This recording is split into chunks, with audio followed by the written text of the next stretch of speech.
Сәлем баршаңызға. Бүгін сіздермен қазақтың ұлттық тағамы бешбармақ дайындаймыз. Ол үшін біз алдымен еттерімізді қайнатып аламыз. Етіміз қайнағаннан кейін үстіне картоп, сәбіз, өз қалауыңызша салсаңыз болады. Және біз тұздық дайындайтын боламыз. Пиязымызды кольцо етіп немесе жартылай кольцо етіп турап аламыз. Және қалауыңыз бойынша қызанақ қоссаңыз да болады. Оның үстіне сорпаның бетіндегі майларын алып құйып, жай минутқа қойып қайнатамыз. Етіміздің пісуіне 20 минут қалғанда қамырымызды дайындап қоямыз.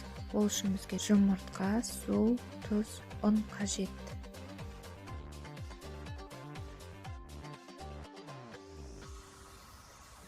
Жақсылап қаттылау етіп қамыр илейміз.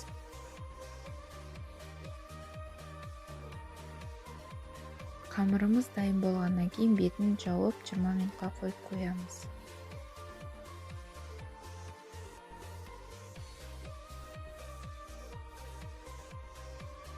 Қамырымыз дайын болғанша етімізді сүзіп аламыз.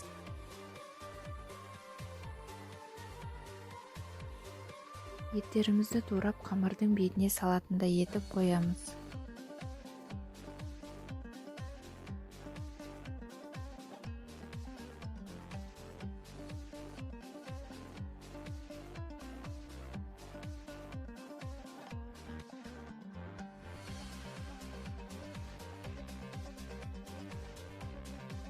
Етімізді турап болғаннан кейін қамырымызды екіге бөліп, жұқалап, әдемілеп жаямыз.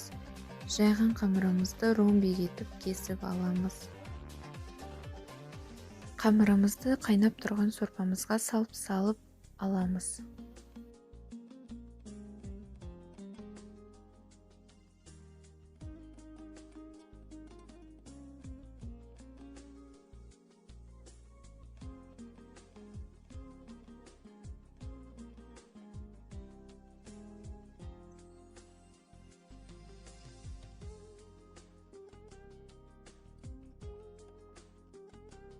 Видео ұнаған болса, менің каналыма тіркеліп, лайк басып, комментарий жазып кетіңіздер. Алда көптеген рецепттер болады.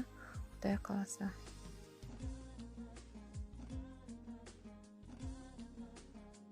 Видеоны соңына дейін қарағаныңыз үшін рахмет. Сіздермен бірге болған Көпжасарова Мадина.